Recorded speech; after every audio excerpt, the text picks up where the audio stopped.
Current. देखिए आपको इसका सूत्र क्या होता है, इसका सूत्र मतलब होता है फार्मूला। विद्युत धारा का सूत्र क्या होता है, तो विद्युत धारा को कहते हैं आई, अब बराबर फार्मूला हो जाता है Q बटा T।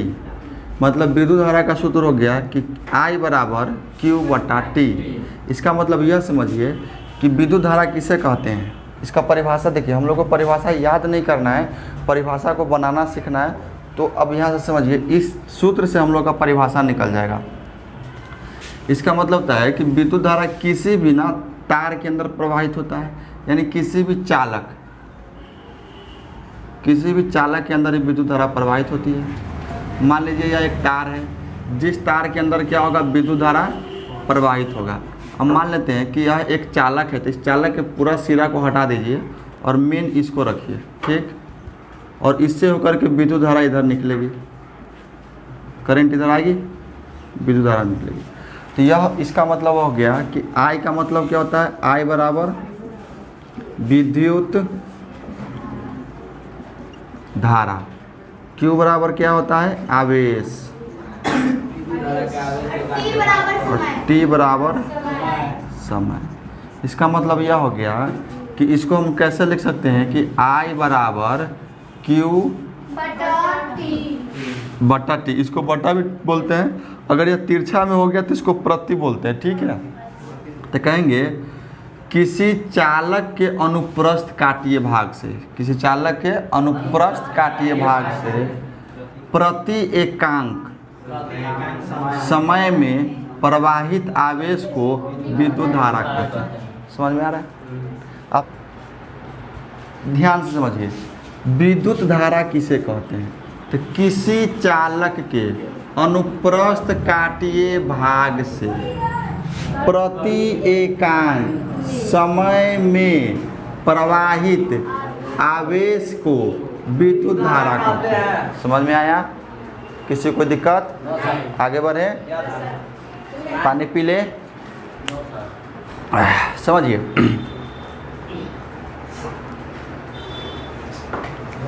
सवाल है कि विद्युत धारा सदिश राशि है कि अदिश राशि है। तो विद्युत धारा अदिश राशि है, यह बिल्कुल सही है और यह गलत है, ठीक है। अब आगे समझते हैं कि सदिश और अदिश किसे कहते हैं। आप 9th में पढ़े होइएगा, इतना जितना पढ़े होइएगा उतना हम बता देते हैं आपको। 9th में आप पढ़े होइएगा सदिश उसे कहते हैं जिसमें दिशा और प्लस परिमाण दोनों हो, उसे सदिश कहते हैं, ठीक है। और अदिश किसे कहते हैं, तो जिसमें दिशवा ना हो, खाली का हो, परिणाम हो। दिशवा केकरो है नहीं ना, यहाँ समझ आ गया, परिमाण, ठीक है। अब आपको हम ग्राफ बताएंगे, चूंकि एग्जाम में ग्राफ भी पूछता है। तो आइए समझते हैं विद्युत धारा के बारे में और बात। जैसे कि विद्युत धारा पढ़ लिए, तो अब पढ़ेंगे विद्युत धारा के प्रकार, काइंड्स ऑफ इलेक्ट्रिक करंट। इसको मिटा दिया जाए, ध्यान दिया जाए। अब आपसे पूछेगा कि विद्युत धारा जो होती है इसका कुछ ना कुछ तो एस आई मात्रक होगा, तो हो, हाँ जूल, तो पागल इसलिए कहते डेली पढ़ो। विद्युत धारा का एसआई मात्रक एम्पियर होता है। किसी से सूचित करते हैं इसको, ए से सूचित करते हैं। विद्युत धारा का एसआई मात्रक जिसे ए से सूचित करते हैं। अब आप ध्यान दीजिएगा, तो आपसे पूछेगा आवेश का भी एग्जाम में पूछ देता है एसआई मात्रक। आवेश का एसआई मात्रक, इसको बोलते हैं कूलम। इसको सी से सूचित करते हैं। किससे करते हैं? समय का एसआई मात्रक, इसे सेकेंड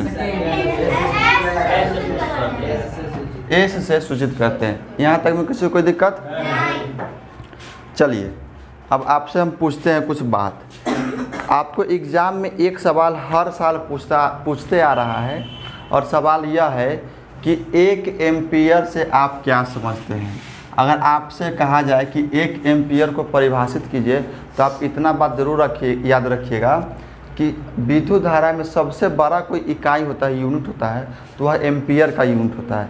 उसके अलावा सब छोटा होता है। तो इसको डिफाइन करना थोड़ा सा टफ हो जाता है। तो इसके लिए देखिए, अभी अगर हम लोग सभी आदमी मिल करके इस विद्युत धारा के थियोरिकल, ये जिस चीज़ को हम लोग लिख के पढ़ते हैं ना, उसे थ्योरी कहते हैं। आज जो हम लोग को प्रैक्टिकल क्या होता है, जो हम लोग करके चेक करते हैं, तो प्रैक्टिकल हो गया। तो हम लोग अभी थियोरिकल चीज़ बना लेंगे ना, तो हम लोग को न्यूमेरिकल चीज़ बनाने में बड़ी सुविधा होगी। और एग्जाम में न्यूमेरिकल से भी सवाल आता है। तो न्यूमेरिकल के लिए कुछ इम्पोर्टेंट बात को जानना है, जैसे कि 1 micro coulomb, 1 micro ampere, 1 micro ampere बराबर कितना होता है, तो 10⁻³ एम्पियर। ये आपको पूछ देगा, तब बता दीजिएगा। दूसरा पूछेगा कि 1 म्यू एम्पियर बराबर क्या होता है, इसको म्यू बोलते हैं, क्या बोलते हैं इसको, म्यू। 1 म्यू एम्पियर बराबर क्या होता है, तो 10⁻⁻6 एम्पियर। याद रहेगा।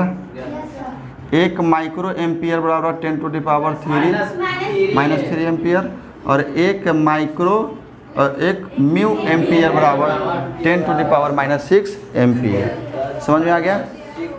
अब आपसे सवाल पूछा जा रहा है कि अगर आपसे मैं पूछूं, आप ज़रा ध्यान दीजिएगा कि यह जो सूत्र लिखाया है कि I बराबर क्या है, Q/T, या इसको लिख सकते हैं कि I बराबर Q प्रति, इसको बटा भी बोलते हैं, और T। अब आप बताइए, ध्यान दीजिए। I को हम लोग लिख सकते हैं एम्पियर, क्योंकि विद्युत धारा को क्या कहते हैं, I, और I का ऐसा मात्रा क्या है, एम्पियर। यहाँ पे भी लिखा हुआ है, तो इसको लिख सकते हैं A बराबर, आवेश का ऐसा मात्रा क्या हो सकता है, तो C।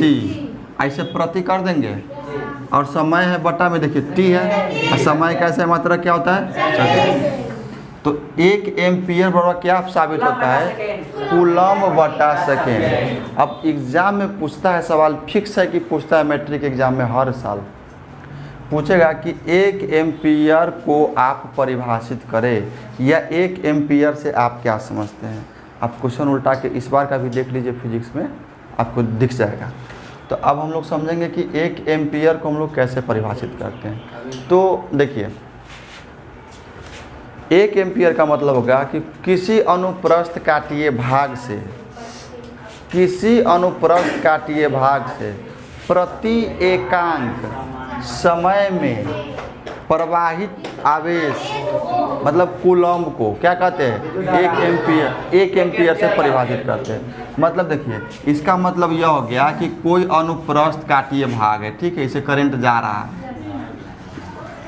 अच्छा, तो एक कूलम आवेश अगर 1 सेकेंड में जाएगा, तो वह क्या कहलाएगा, 1 एम्पियर को परिभाषित करेगा। 1 सेकेंड में अगर 1 एम्पियर, सुनिए, 1 सेकेंड में अगर 1 कूलम आवेश उस तार होकर के प्रवाहित करेगा, तो वह क्या कहलाएगा, 1 एम्पियर कहलाएगा। तो इसको देखिए, आप इस सूत्र को दिमाग में रखिए और थोड़ा सा सोच विचार करके बुद्धि लगाइएगा, तो आपको इसका आंसर आ जाएगा। आप इसको क्या लिख सकते हैं कि किसी अनुप्रस्थ काटीय, किसी चालक के अनुप्रस्थ काटीय भाग से, चालक होना चाहिए, कुचालक नहीं होना चाहिए, तो किसी चालक के अनुप्रस्थ काटीय भाग से 1 सेकेंड में प्रवाहित 1 कूलम की दर को क्या कहते हैं, 1 एम्पियर कहते हैं। हो गया परिभाषित। आप इसको भी तो लिख सकते हैं, क्या लिख सकते हैं कि किसी चालक के अनुप्रस्थ काटीय भाग से 1 सेकेंड में प्रवाहित 1 कूलम आवेश को 1 एम्पियर कहते हैं। हो गया। 1 एम्पियर कैसे परिभाषित करना है, हो गया। इसमें आप लिख लीजिएगा लेकर के सब कुछ। यहाँ समझ में आ गया। बोले तो जल्दी से 1 एम्पियर को परिभाषित कीजिए। तो किसी चालक के अनुप्रस्थ काटीय भाग से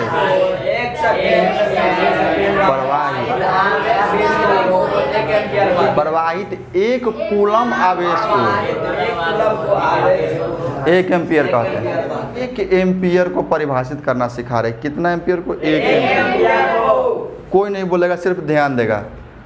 1 एम्पियर को परिभाषित करें तो इसका जवाब आप क्या लिखेगा कि किसी अनुप्रस्थ काटीय भाग से 1 सेकेंड में प्रवाहित 1 कूलम आवेश को 1 एम्पियर कहते हैं। फिर से सुनिए, किसी अनुप्रस्थ काटीय भाग से, किसी अनुप्रस्थ काटीय भाग से 1 सेकेंड में प्रवाहित, 1 सेकेंड में प्रवाहित 1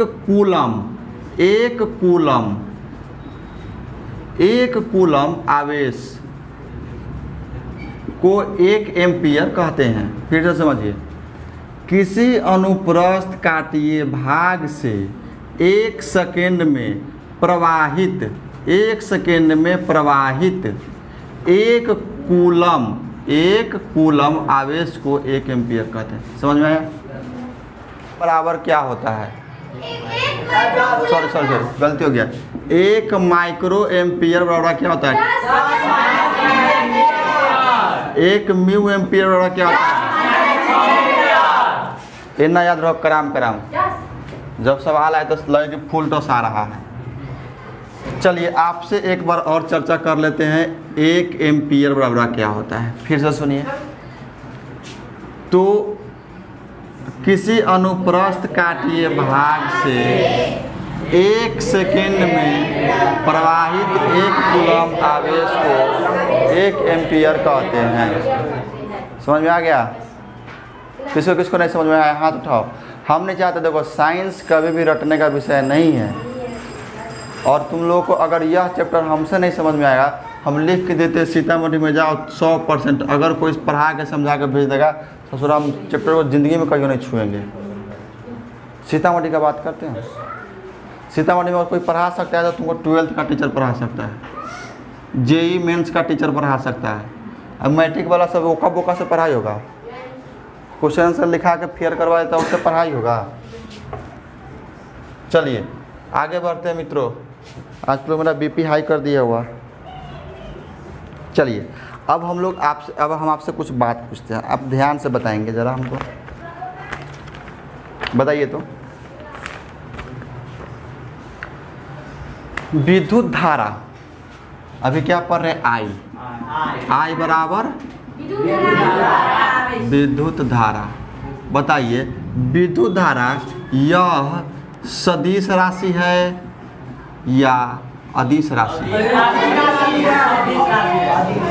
अदिश राशि है। सदिश वाला में कौन कौन है? हाथ उठाओ।